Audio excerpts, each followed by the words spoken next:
Just to begin, you had a solo career prior to the Standells. Tell us about that part of your career.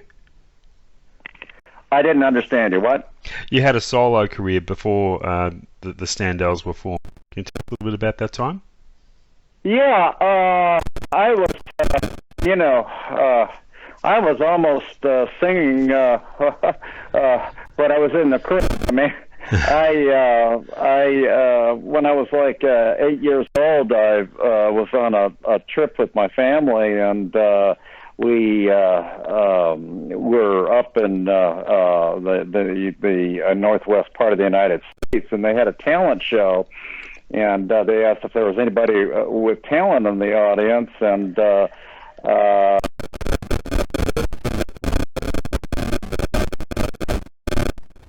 when they said that,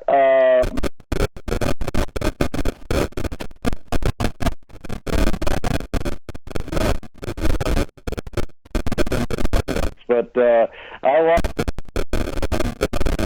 a song called Four Leaf, and probably not because I had such a great voice, but because I was such a cute kid, I guess.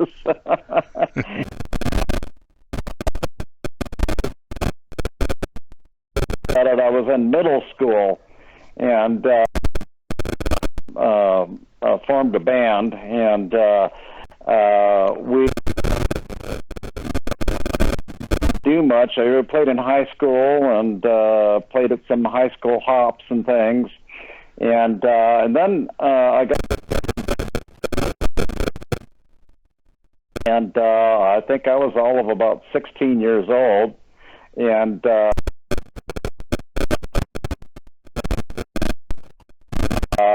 we recorded a song that I wrote and sang, of course, called "Dearest."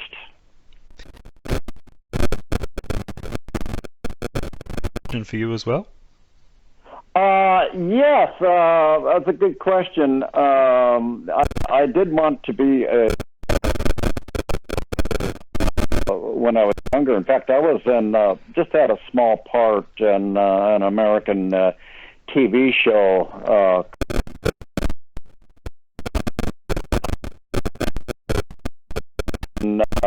on this trip that I told you about when they aired.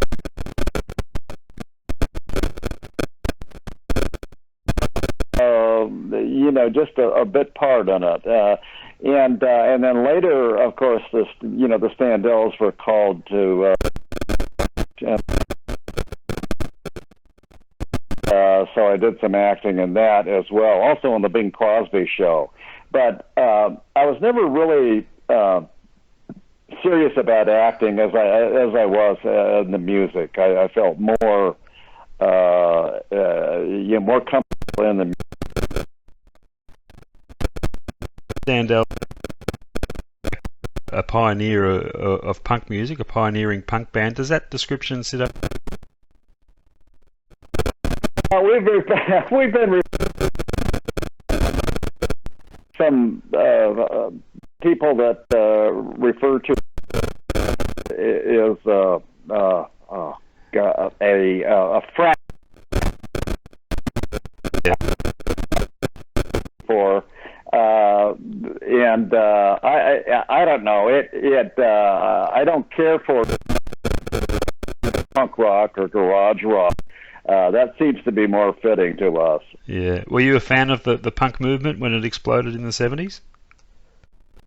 A fan of the punk movement when it exploded in the 70s? Not much, not really. I mean, I kind of dropped out of the music scene for a few years after split up in 1969. I kind of dropped out of it and didn't have much contact with the wasn't following what happened, with punk rock, with Iggy and the Stooges, and John Rock and some of these other groups that came along, and it wasn't until about 1980 that I started reading compared themselves to the Standells. And I couldn't believe it. First of all, I thought we had long been dead and buried, and here they were talking about the Standells and all these trades. And so that's when we kind of reformed and did some gigs and during the 80s and the 90s and so on. Now, is it true the band name came from the notion of you spending a lot of time standing around in booking agencies looking for work? Yeah, I came up with the name because we did a lot of standing around, trying to get work, and I came up with the name, and then it kind of stuck with us. We originally spelled it with one L, and then found out there was an amplifier out with the same name. So, and then it was Larry Tamblyn in the Standells for a while, capturing on my name. And then we changed it to the two L's and the insistence of this one other guy who I will not name him, but he was kind of jealous of me, and he said, well, you have to be like the Beatles and just no name in front, and so we removed my name. Uh-huh. Tell us about Ed Cobb and his involvement with the band. Did he exert a great influence over your career direction and the musical direction? I didn't quite understand your comment. What was that again? I'm talking about Ed Cobb and his involvement with the band. Did he have a great influence over the direction that you took? Well, yes and no. I mean, certainly you have to give him credit because he wrote Dirty Water. And he presented it to us, and we didn't like the song at all, to tell you the truth. It was just a typical 32-bar blues song, and there wasn't a whole lot going for it. And I just said, Ed, I'll tell you what, we'll record it if we can arrange it the way we want to. And so we came up with, the entire concept with the guitar riff, with a lot of the extra lyrics, I'm going to tell you a story. It's all about my town. I'm going to tell you a big fat story, baby. And that's all of our lyrics. And slightly altered the arrangement. Any musicians out there would know what I was talking about. Instead of a straight seventh, it did an augmented seventh. So it went to an extended A instead of a straight E seventh, and it just made it different enough to, and I think that the idea, of course, the polluted river in Boston just really appealed to folks, and so we recorded the song anyway, and completely forgot about it because we were still playing nightclubs at the time, and of course at nightclubs back then you played a lot of cover songs, and so we didn't do any original material, so we completely forgot about Dirty Water, and it wasn't until almost a year after we recorded it in 1966 that it started to take off in the charts, and then it became, just kept on going up until, we left nightclubs and were touring. So after your rearrangement of the song, you still didn't see it as a potentially a hit song? We like to think that we partially wrote the song, but we never got credit for it. And to make matters worse, when the record came out, they had given the arrangements to Lincoln Mayorga, who's a very famous composer and arranger, and I happen to admire him. But he didn't even set foot in the studio. We never even met him at the time, and he was given credit. He was a friend of Ed Cobb's, and that's why. So, yeah, that was, I guess that's the way the business was back then. Yeah. When the song came out, did you encounter any backlash from the city of Boston itself because of the song's subject matter pointing out a negative side of their city? Well, it didn't, it was a hit elsewhere before it hit Boston. It took off, and it actually got released in a small station at that time in Orlando. And it went to number one there, and then spread into Miami, and then on up the coast, and finally reached Boston. And it was a big hit there, but I don't think we ever received any flack back then. Sometimes we do now because people say, they're not from Boston. Well, they don't have any right to sing about Boston. Well, neither were the Bee Gees, singing about Massachusetts, Yeah, but true. Or Johnny Rivers singing about Memphis, Tennessee. We sang about it, and once we, recorded the song, we were very aware, of course, of the conditions of the Charles River and how filthy it was, considered one of the filthiest rivers in the nation, most polluted. And they did use our song to clean up the river. So I'm very proud of that fact, that it's now one of the cleanest rivers in the nation. And so it had its good points to it. Absolutely, yeah. And the song in later years became embraced by various Boston sports teams, and notably the Boston Red Sox. How did that come to be? Well, I think the guy that we do have a biography that was put out about 5 years ago, and explains the story on that. But evidently, the man that was in charge of the Red Sox music actually came from the Boston Bruins, who were playing the song before them, and he went to the Red Sox, and he was looking for the perfect time to play the song, and what happened, and they were in a playoff game, and this one player came up to bat. I think it was Mo Austin or Mo Vaughn, and he hit a walk-off grand slam, and that's when he decided to play that song, and the people just loved it, because, Boston, you're my home, and so it became a fan favorite. And after that, every time they won a game at home, they played our song. And we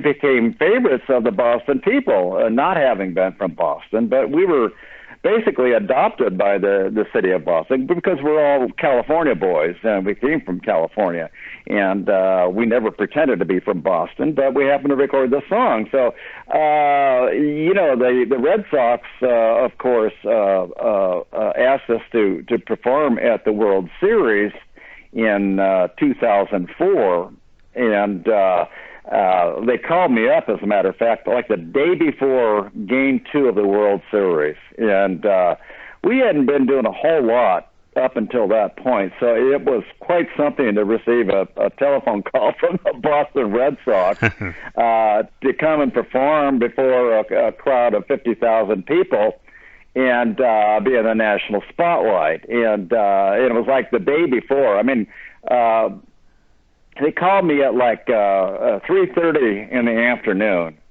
and that evening we made all the arrangements and the fees and all that, and they got the tickets, and like the following morning we were on our way to Boston from California, and that's how quickly it went. And so after that, it was such a thrill to play for the crowd there, and they just loved us, of course. And we appeared there just about every year after that, up until their World Series they had in 1996, 2006. And 2007, and that was it. Because we played there every year up until that point, and then we did we sang the national anthem, and they had the jet flyover, so we sang that a cappella, and that was quite a thrill. And then we kind of, they didn't win any more games, so we didn't, any series or anything, and they didn't have us there again until 2013, when they, of course, had the World Series, and they flew us over for that, and we were kind of guests of honor out there. But all of the teams, sports teams in Boston, play that song, and it's actually part of their history now. In their tours, their duck boat tours, they talk about the Standells, and we're part of the lore there now, and so I feel a deep connection. Sure. Now, you mentioned earlier you did the band did a lot of work in its early days appearing on television programs and movies. Did you actively seek out that type of work? You asked about the television programs we appeared on? Yeah, did you actively seek out that type of work? We were on just a bunch of television shows. I mean, we were on American Bandstand with one of our early songs, Help Yourself. That was before we even hit it big. And then we were on Bing Crosby's show. He had a weekly television show, and one of our managers actually had a lot of connections in show business, and so they asked for us, and we weren't even well known at the time, and we played the part of a fictional group called the Love Bugs, and we sang on it and did some acting, and it's quite a cute show. You can find that on YouTube. Yeah.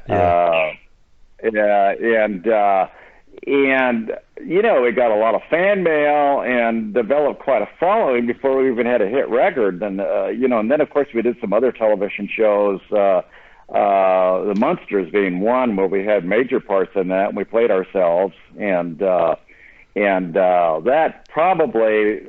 episode of the Munsters is probably almost as popular as Dirty Water itself. There's been more people that have seen that show than I think any other show. And as it turns out,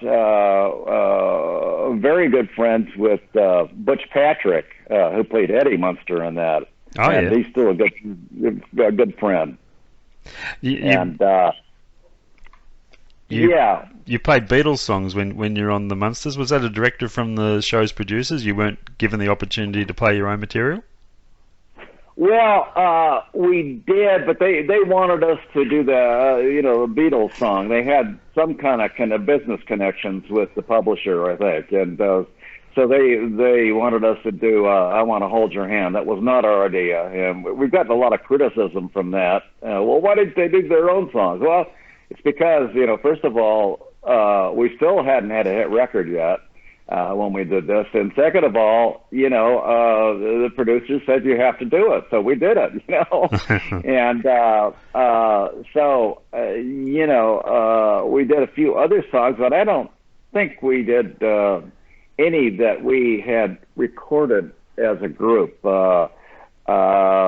We did one song called "Come On and Ringo."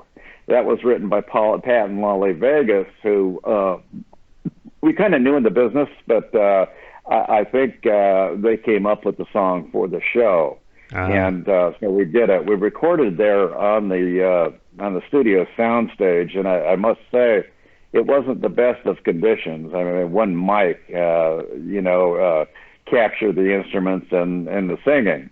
And the guy in the band that couldn't sing very well, he was the closest to the mic. So that's how it went, we accept it for what it is. Yeah. Now, your first album was a live album, which is a brave move for any band, opening with a live album. Do you think that's where the true essence of the band was captured in a live setting? Well, if you're referring to the one that we did in '66 at Michigan University, because we did another one too later on, just recently. But that one, a funny story about that is we didn't even know it was recorded. That was a bootleg recording. Ah. And had no idea that it was recorded until we got a call from Sunday's Records saying, "Hey, we just got a hold of this master that you guys recorded back in '66 when you're at Michigan University." And I said, "Wow," so we. They were very nice to work with, Sunday's Records. I really like those people.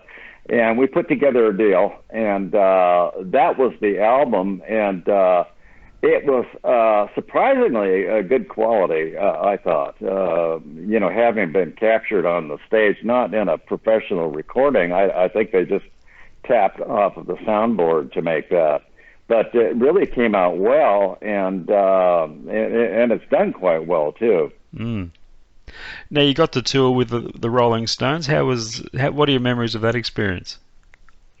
Yeah, that was quite an experience. It was right, when Dirty Water was at the top of the charts, and it was in 1966, and we got a call to tour with them, and we met them in New York. And a side note to that is that also on the show were the Trade Winds and the McCoys, Rick Derringer and the McCoys. Oh yeah. And we're doing a concert with Rick in June here in Los Angeles, a big concert, and it'll be the first time that we have done a concert together since that Stones tour. Wow. But I remember that very well. Funny, another side story to that before I get into regular Stone stories is that we decided to buy some new outfits. Back then, you bought matching outfits, and I think the Stones were the first ones to come out with just street clothes on the stage.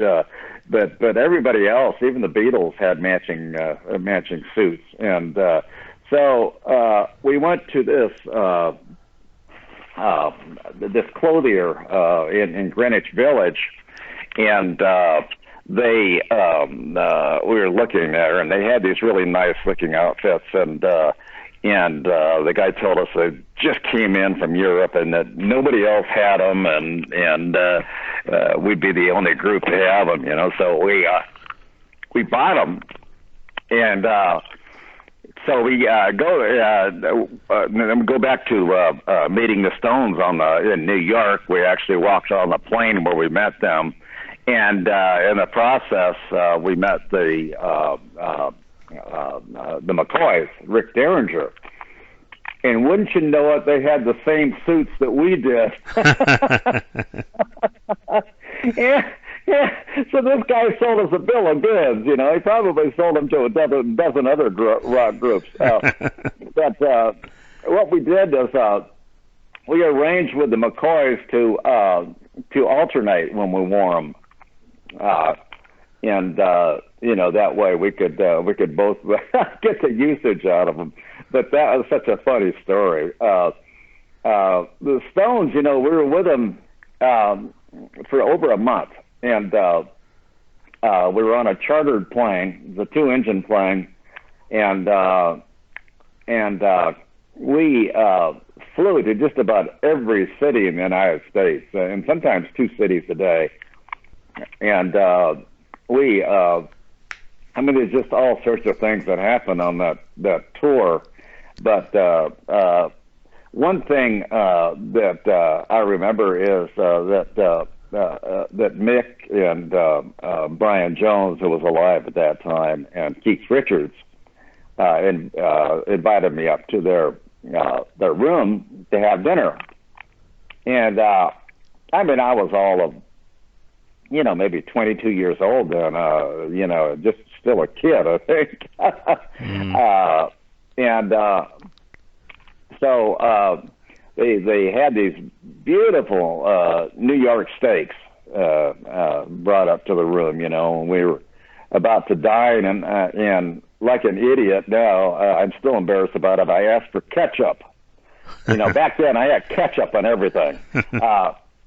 And Jagger, I don't know if you can say this on the radio, but Jagger looked at me with that face, and he says, "Fucking Yank."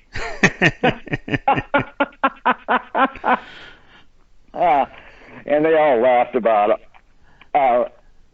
But it was a crazy tour. I didn't talk, wasn't that close to Jagger and the others, and I was probably a lot closer to Charlie Watts and Bill Wyman than I was to the three of them. But I still remember that. And one time that we were flying, and to be honest, between you and me, I never thought those guys would live to see the turn of the millennium. I never. I mean, they were on so many drugs, you can't believe it. They were. I don't know if I get in trouble for saying this, but they were sniffing amyl nitrates. Those are for heart patients. They speed up your heart. Yeah. And whatnot. And I'm just absolutely amazed that Mick Jagger is still alive, and of course Keith Richards. Of course, he has to have blood transfusions, and Charlie Watts. He's really, really a great guy. I really liked him. A serious musician, jazz musician, and very, very well-rounded person. It was quite an experience touring with them. But we do have photos of that too on our Facebook page. Now, you briefly had, as members of the Standells, two musicians that went on to have success elsewhere. There was Dewey Martin, who later joined Buffalo Springfield, and of course Lowell George of Little Feat fame was briefly a Standell. What are your memories of those guys in the band? Well, that was, if I can back up a bit, that was when we lost our drummer, and he wanted to go out on his own, and he was talked into it by Ed Cobb and them, because we left Ed Cobb, and they turned around and told our drummer that he didn't need the rest of us, and that he could be a star on his own. Well, his time turned out that's not the case. He didn't have a very successful solo career. But it was, I want to say the following year, he left us in, was it 68? And I think Lowell George was, or late 67. That long ago, it gets confusing, but yeah. He left us, and we had several changes of group members, and Lowell George came along in about late '68, I would think, and I really thought, he was extremely talented and very well, very literate in music. He read music. He played sitar, studied under Ravi Shankar, and was really good, but. I don't think he ever really liked the Standells. I don't, after being in the Mothers of Invention, I don't think the Standells was his cup of tea. Let's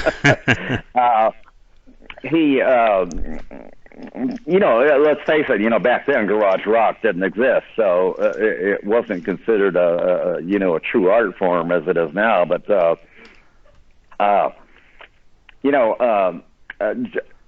Lowell, kind of wanted to take charge of the group, and I was a leader, and I had problems with that. And he wanted to have us do kind of a parody of ourselves and have like a greaser look, have our hair all greased back like Sha Na Na. Oh, yeah. And that's when I put my foot down. I said, no, we were never a greaser group, and we're not gonna be that, and so we kind of split ways, and of course, all things turned out great, and Lowell went on to form Little Feat, but have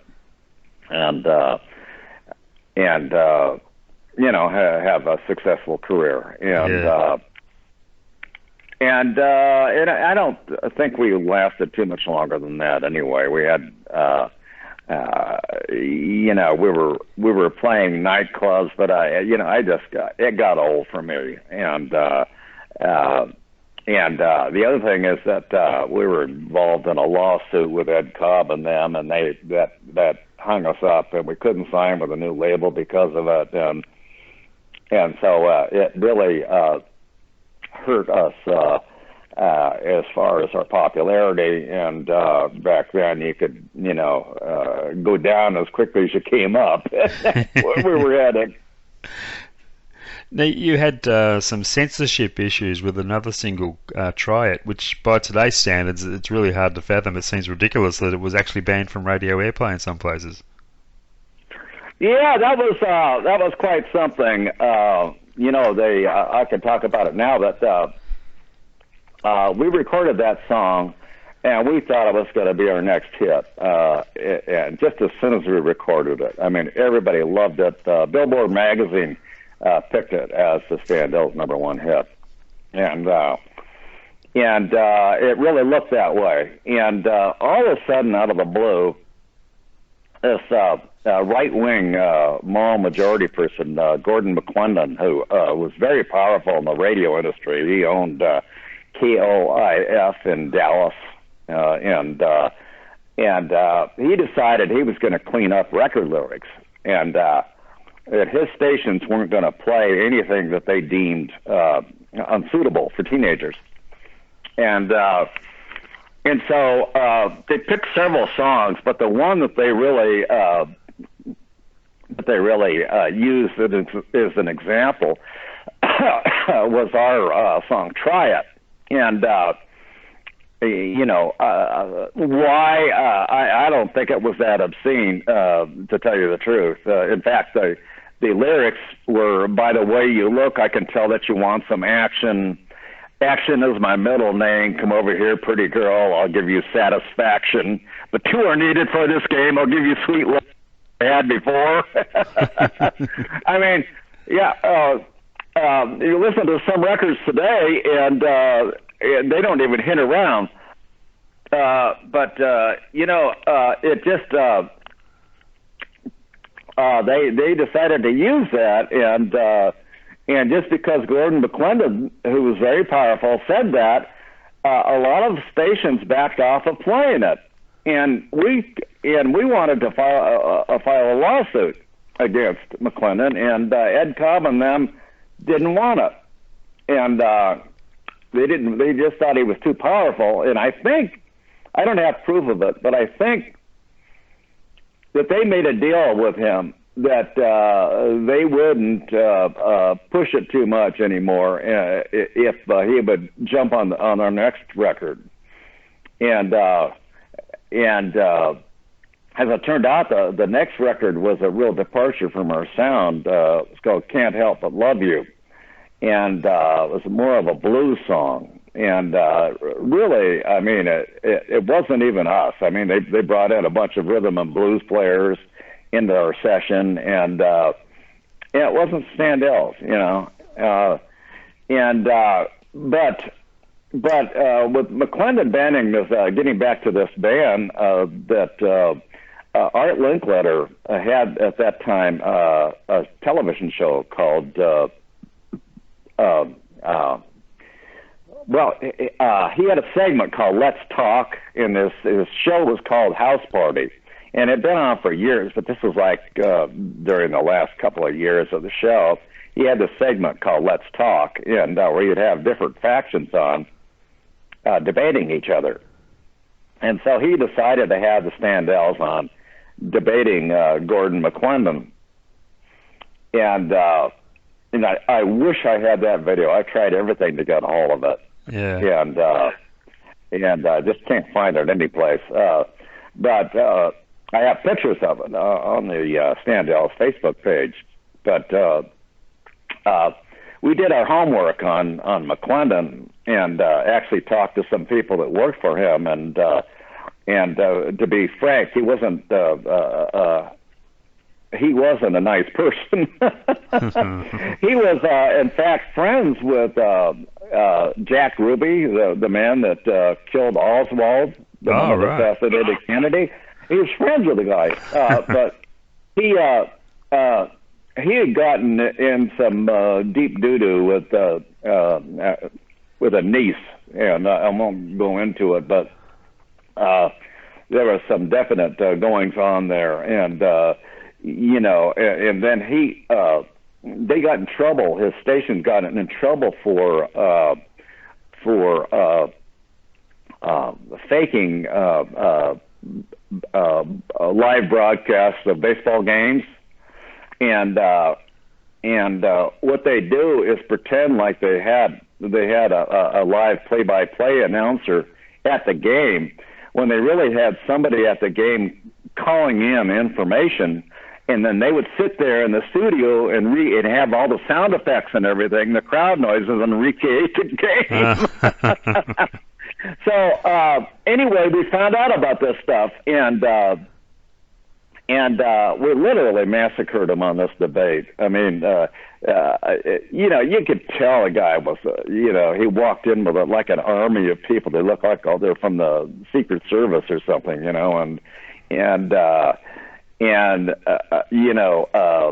we'd hit him with, what he would say, your song, we considered obscene. And of course, we hit him, well, what's obscene? Can you tell us what's obscene about it? And he couldn't. And I said, well, what about songs of your day, Mr. McClendon? Like, the lyrics, birds do it, bees do it. and I said, what are they talking about? What do you think? And his face would get all red, and we really nailed him on some things. But, as it turned out, they edited all of those wonderful comments out, so it looked like it was a more even-sided debate. It was so political back then. But anyway, and then a few audience members got a hold of some information, and we don't know from whom, probably our manager. I don't know, but somebody would yell out from the audience, "What about your niece, McClendon?" Oh. And his face got all red, He's trying to find out who said that. Anyway, as it turned out, he did destroy the song, which should have been a hit, in my opinion. It was a great song. It really captured, I think, the teenage mood at that time, and all indications it would have been a hit if we had had better management and a stronger record label. Yeah. But it wasn't, and our next song made the charts, but like I said, it was such a departure for the Standells that it did more damage than anything, and that's when we decided to leave Ed Cobb and Ray Harris and those people. Now, away from the Standells, you had a period of time involved in producing music for children. Did you miss rock and roll during that period, or do you look back on it now as a necessary diversion? Well, I actually did have a career in doing products for children. When I left the Standells, I went to work for Mattel Toys. I was in product design. I developed a lot of the programs for the talking toys, the dolls and the CNCs, and that was a ball. I was working right alongside PhDs in education and people that were very, very well qualified, and I wasn't, but I think I had the knack for doing those things. Interesting story to that is I went in to interview for the job, and there were like 4,000 applicants. I'm not exaggerating because they advertised it in the Los Angeles Times, and there were 4,000 applicants for the job, and I walked in and just bluffed my way through it. Said I'd written these children's books and all this and everything. But what they did is they had a test, and what they did is they put me in this little kind of a little booth with a couple of their toys and a stack of papers and a pencil and a stopwatch. And the person that interviewed me said, now assuming these are talking toys, I think one of them was a bear, and the other one was an elephant or something, or a talking, a Barbie doll or something. I don't know. I remember at this point, but they said, assuming these are talking dolls, we want you to write as many lines as you can for each one of them, and they have to be humorous. They have to relate to the character, and because of the mechanical aspects of the toys, none of the lines can be over 1.89 seconds. I still remember that to this day. And the early units, they had the patent on that. They were actually miniature record players inside the dolls, and with a stylus, and because the records spun so fast that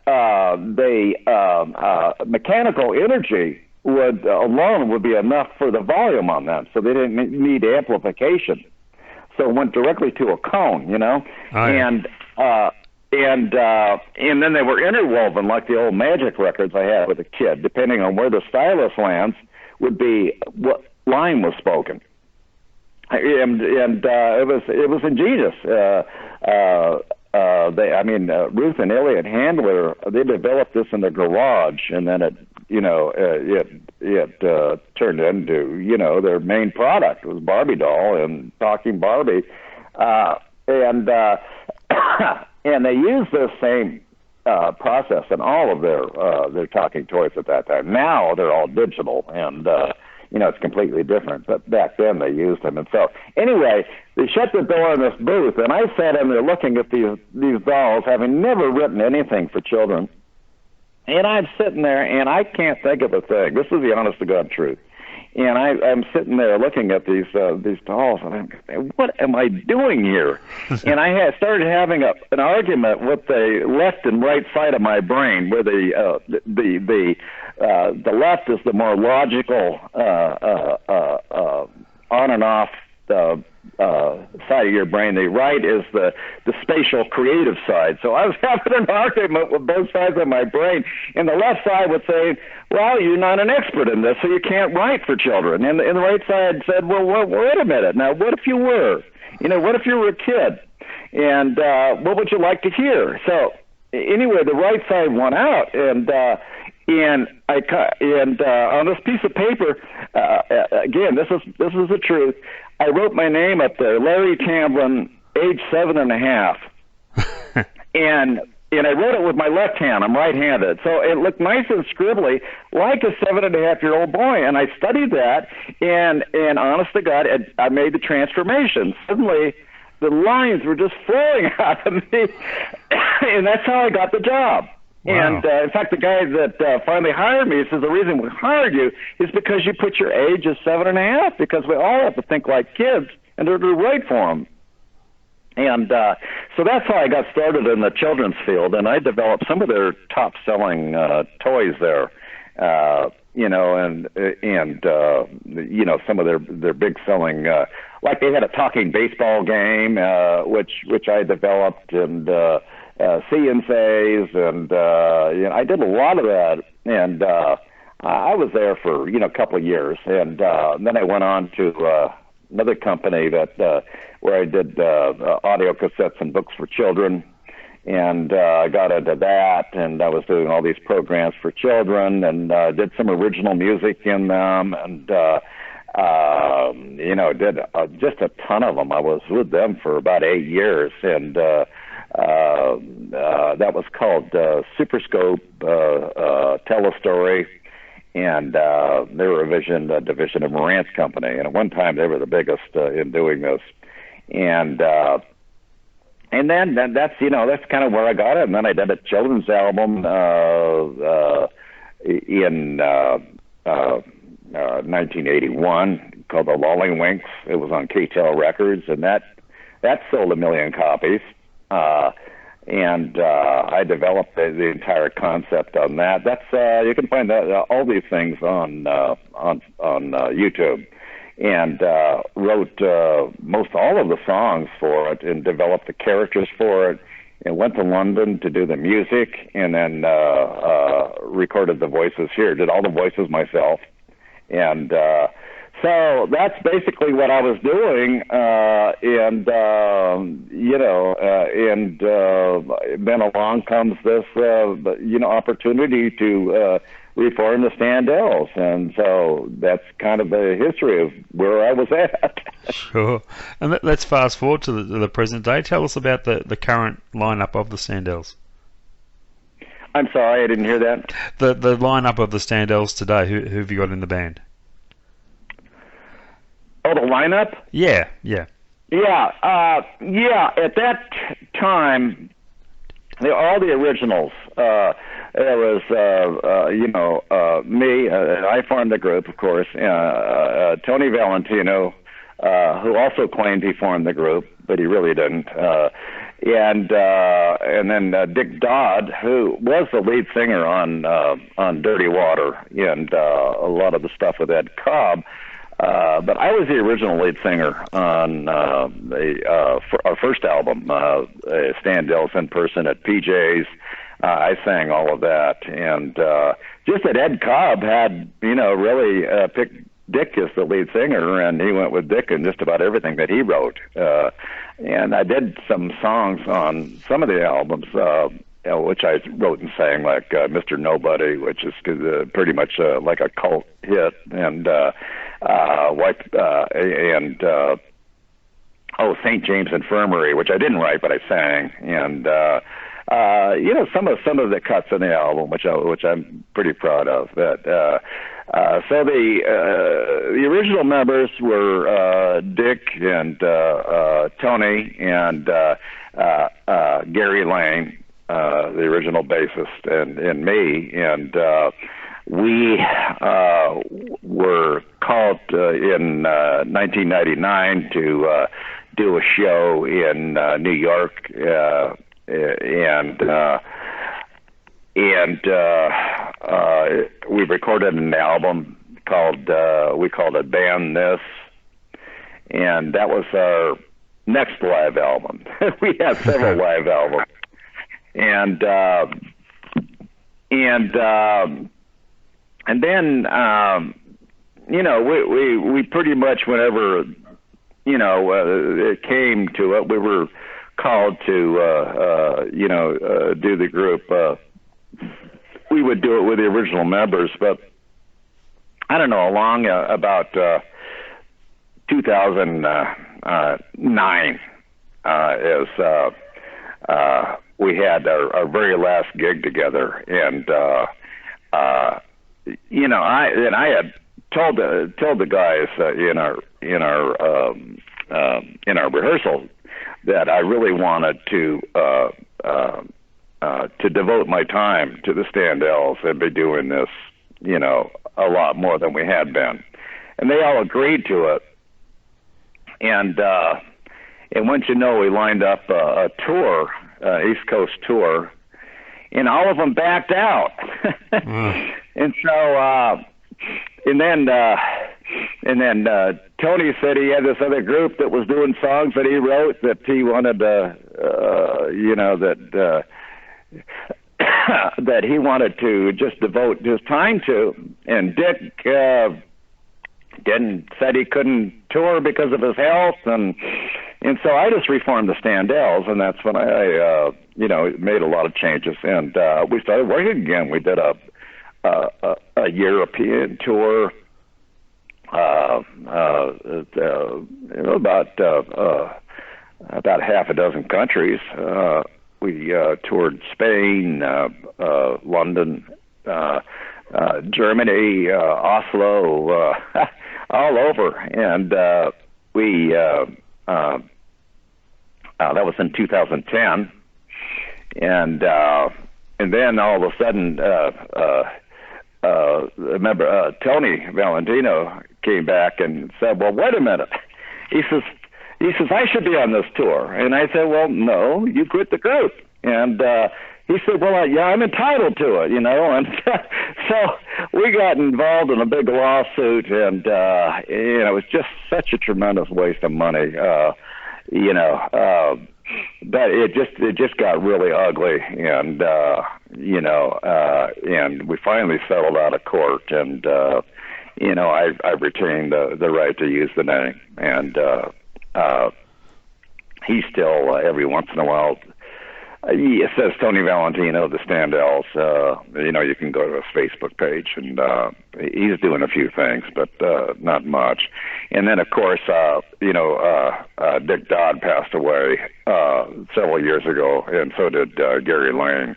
Gary was a very, very good friend, and just a really, really nice person, and we're still very good friends with his wife.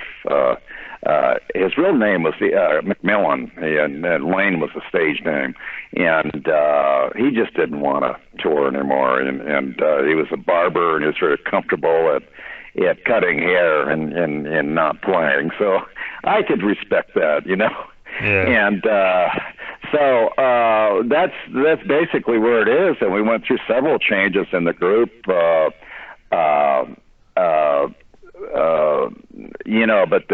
still with the same drummer that stayed with me, Greg Burnham, and I brought John Flack back into the group, who had been with us in 1967, and he was with us for several years, but hey, let's face it, we're not young people anymore, and he just got tired of touring and doing shows, and I'm not to that point yet, so I'm still very, very alive and well, and I'm still entertaining the audience when I get on stage. I don't just stand up there and sing songs. I actually go into the audience and really entertain. And I think that's what it's all about. Sure. So we have, so John left us. We got another guy, Martin Blasek, to replace him.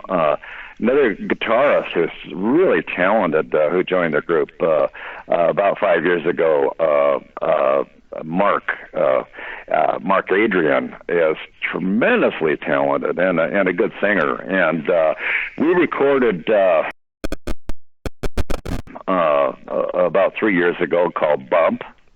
And we all participated on it, and Mark sang some of the songs, and they're mostly all new songs, and we kind of intentionally made it into an album that reflected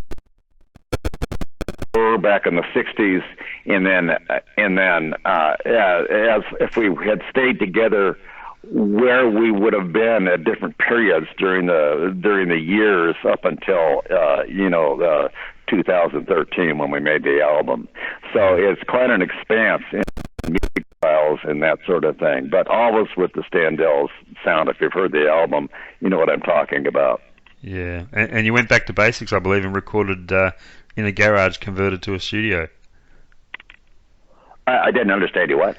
You actually went back to basics and you recorded in a garage, which was converted to a studio. Yeah, that's an interesting story. We actually started out recording in a big studio, and we couldn't get the sound. And it's a great studio, and in fact, the guy that runs it is a relative, and they've recorded a lot of bass. Just wasn't that level of familiarity and comfort, and so we took the studio that we rehearsed in, which was a converted garage, and made it into a recording studio, and took our time and really started material in that garage studio. And the neat thing about it is we didn't have to book time. We could come back, whenever we wanted, and change things and rewrite things and add to them. And it took us about a year to record that album, but of where we are as a group. Yeah, absolutely. And just before I let you go, upcoming plans, is what's in the books for the Standells this year? I'm sorry, I didn't understand. The upcoming plans for the band this year. What have you got in the? In San Francisco, coming up on May the 19th, and as I understand, it's already sold out. And then we have one 3 weeks after that in Los Angeles at the Palace Theater, which is theater that was remodeled. It has about 1,000 seats in it, and it's a long theater row, and it's a very famous bunch of theaters there. They used to have vaudeville acts come in there, and so it's very special and very the decor on it is just fabulous. Chandeliers and paintings and so on. So we look forward to that, and we'll be joining on that show. And of course, as I said, Rick and the Standells haven't performed together, since the Stones. And also we were on the show together on the Cornerstones of Rock, and that was part of the Soundstage series on PBS. And that was shown worldwide. I don't know if you showed it there in Australia, but it was on PBS International. And we were featured in that along with Rick. But they really featured the Standells for some reason. I don't know why. Well, one of the reasons is they called it American Garage Rock. And I think we were perhaps more symbolic of garage rock than anybody else on the show. Yeah, for sure. But it'll be this will be the first legitimate concert that we've done with Rick, and it should be a lot of fun. Yeah. Hey Larry, thanks so much for your time. It's been fantastic catching up with you and reminiscing about the days of the Standells. And it's a band. My pleasure. And once again, my love to all of my. Hopefully someday we can come out and perform for you. Yep, it's never too late. Okay. All the best. Thanks again, Larry. All right. You take care. Bye. Bye.